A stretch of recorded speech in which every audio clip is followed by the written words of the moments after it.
Hi hello ನಮಸ್ಕಾರ. ನಾನು ನಿಮ್ಮ ಪ್ರೀತಿಯ ಸೌಮ್ಯ ಅಜ್ಜೆ.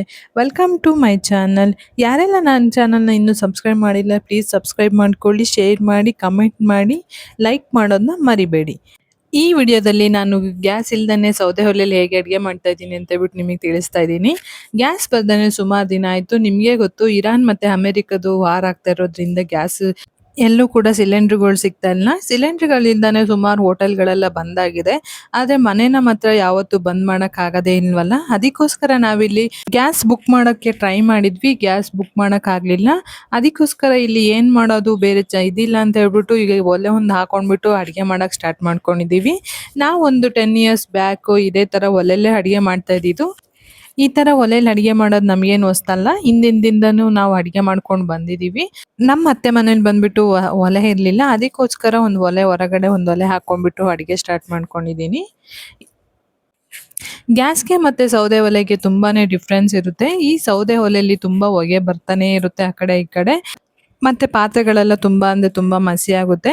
ಈ ತರ ಮಸಿ ಆಗಿದ್ದ ಪಾತ್ರೆಗಳನ್ನ ತುಂಬಾ ಉಜ್ಜಕ್ಕೆ ಸ್ವಲ್ಪ ಕಷ್ಟ ಆಗುತ್ತೆ. ಅವಾಗೆಲ್ಲ ನಾವು ಅಡಿ ಭಾಗದಲ್ಲಿ ಅಷ್ಟೊಂದಾಗಿ ಉಜ್ಜುತ್ತಾ ಇರ್ಲಿಲ್ಲ ಮಸಿ ಪಾತ್ರೆಗಳನ್ನ. ಈಗ ಎಲ್ಲ ಗ್ಯಾಸ್ ಅಲ್ಲಿ ಅಡಿಗೆ ಮಾಡಕ್ ಸ್ಟಾರ್ಟ್ ಆದ್ಮೇಲೆ ಕ್ಲೀನ್ ಆಗಿ ತೊಳ್ದು ಇವಾಗ ಇದನ್ನ ತೊಳಿಯಕ್ಕೆ ತುಂಬಾ ಅಂದ್ರೆ ತುಂಬಾನೇ ಕಷ್ಟ ಆಗ್ತಾ ಇದೆ. ಇಂಡಕ್ಷನ್ ಸ್ಟವ್ನ ಇಟ್ಕೊಳ್ಬೋದು. ಆದರೆ ನಮ್ಮ ಹಳ್ಳಿಯಲ್ಲಿ ಕರೆಂಟ್ ಜಾಸ್ತಿ ಯಾವಾಗಲೂ ಇರೋದಿಲ್ಲ. ಒಂದ್ಸಲಿ ಹೋದ್ರೆ ಮತ್ತೊಂದು 1 ಅವರ್ 2 ಅವರ್ ಕರೆಂಟೇ ಬರಲ್ಲ. ಆದ್ದರಿಂದ ಈ ಥರ ಒಲೆ ಇಟ್ಕೊಳ್ಳೋದೇ ಒಳ್ಳೇದು ಅಂತ ಹೇಳ್ಬಿಟ್ಟು ಈ ಥರ ಒಲೆಯಲ್ಲಿ ಅಡುಗೆ ಮಾಡಕ್ಕೆ ಸ್ಟಾರ್ಟ್ ಮಾಡ್ಕೊಂಡಿದ್ದೀನಿ. ಈ ಚಿಕ್ಕ 2 ಮಕ್ಳನ್ನ ಇಟ್ಕೊಂಡು ಒಲೆಯಲ್ಲಿ ಅಡುಗೆ ಮಾಡ್ಕೊಳ್ಳೋದು ಸ್ವಲ್ಪ ಕಷ್ಟನೇ ಆಗ್ತಿದೆ. ಯಾವಾಗ ನೋಡಿದ್ರು ಹೊರಗಡೆ ಬರ್ತಾನೆ ಇರ್ತಾರೆ. ಈ ಒಲೆ ಹತ್ರ ಬರಕ್ಕೆ ಟ್ರೈ ಮಾಡ್ತಾನೆ ಇರ್ತಾರೆ. ಆದ್ರೂ ನಮ್ಮ ಅತ್ತೆ ಸ್ವಲ್ಪ ಒಳಗಡೆ ಅವ್ರನ್ನ ಆಟ ಆಡಿಸ್ಕೊಂಡಿರ್ತಾರೆ. ನಾನು ಇಲ್ಲಿ ಸ್ವಲ್ಪ ಅಡುಗೆ ಮಾಡ್ಕೊಳ್ತೀನಿ ಬೇಗನೆ. ಈ ಒಲೆಯಲ್ಲಿ, ಸೌದೆ ಒಲೆಯಲ್ಲಿ ಏನು ಯೂಸಸ್ ಅಂತ ಹೇಳಿದ್ರೆ ಬೇಗ ಅಡುಗೆ ಆಗುತ್ತೆ. ಗ್ಯಾಸಲ್ಲಾದರೆ ಒಂದು ಸ್ವಲ್ಪ ಹೊತ್ತು ಬಿಟ್ಟು ಆಫ್ ಮಾಡಿಕೊಂಡು, ಒಂದು ಸ್ವಲ್ಪ ಹೊತ್ತು ಬಿಟ್ಟು ಆಫ್ ಮಾಡ್ಕೊಂಡು ಅಡುಗೆ ಮಾಡ್ತೀವಿ. ಆದರೆ ಸೌದೆ ಒಲೆಯಲ್ಲಿ ಹಂಗಾಗೋದಿಲ್ಲ. ಒಂದ್ಸಲಿ ಒಲೆ ಕಚ್ಚಿದ್ರೆ ಅದೆಲ್ಲ ಅಡುಗೆ ಆಗಿನೇ ಮುಗಿಸ್ಬಿಡ್ಬೇಕು.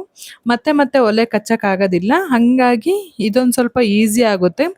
ಆದ್ರೂ ನಾವು ದಿನಾಲೂ ತಿಂಡಿ ಮಾಡ್ತಾ ಇರ್ತೀವಿ. ಇನ್ನು ಗ್ಯಾಸಿಂದನೇ ತಿಂಡಿ ಮಾಡೋದು ನಿಲ್ಸೋದು ಬೇಡ ಅಂತ ಹೇಳ್ಬಿಟ್ಟು ನಾನಿಲ್ಲಿ ಚಪಾತಿ ಕೂಡ ಮಾಡ್ಕೊಂಡೆ ಅವತ್ತಿನ ದಿನ. ಸಿಲಿಂಡರ್ ಇಲ್ದನೆ ತುಂಬ ಕಡೆ ಕಷ್ಟಪಡ್ತಾ ಇದ್ದೀರಾ. ಪ್ಲೀಸ್ ಯಾರೆಲ್ಲ ಈ ಥರ ಕಷ್ಟಪಡ್ತಾ ಇದ್ದೀರಾ ಪ್ಲೀಸ್ ಕಮೆಂಟ್ ಮಾಡಿ ತಿಳಿಸಿ. ಇಲ್ಲಿ ನೋಡಿ, ಎಷ್ಟೇ ನನ್ನ ಮಗಳನ್ನ ಒಳಗಡೆ ಕರ್ಕೊಂಡು ಹೋದ್ರೂ ಹೇಗಾದರೂ ಮಾಡಿ ನನ್ನ ಪಕ್ಕ ಓಡ್ ಬಂದ್ಬಿಡ್ತಾಳೆ.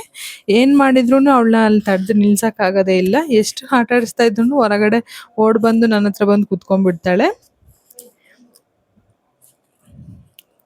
ಇದು ಮಾರನೇ ದಿನದ ವಿಡಿಯೋ. ಮಾರನೇ ದಿನ ನಾನು ಬೆಳಗ್ಗೆನೆ ಮಾರ್ನಿಂಗ್ ಬ್ರೇಕ್ಫಾಸ್ಟಿಗೆ ಅಂತ ಹೇಳ್ಬಿಟ್ಟು ಇಲ್ಲಿ ಇಡ್ಲಿ ಮಾಡ್ಕೊಂಡಿದ್ದೀನಿ. ಇಡ್ಲಿಗೆ ನೆಂಚ್ಕೊಳ್ಳೋಕ್ಕೆ ಚಿಕನ್ ಸಾಂಬಾರ್ ಇತ್ತು. ಹಿಂದಿನ ದಿನ ಭಾನುವಾರ ಆಗಿದ್ದರಿಂದ ಇಲ್ಲಿ ಭಾನುವಾರ ಕಂಪಲ್ಸರಿ ಚಿಕನ್ ಇಲ್ಲ ಫಿಶ್ ಮನೇಲಿ ಮಾಡಲೇಬೇಕು.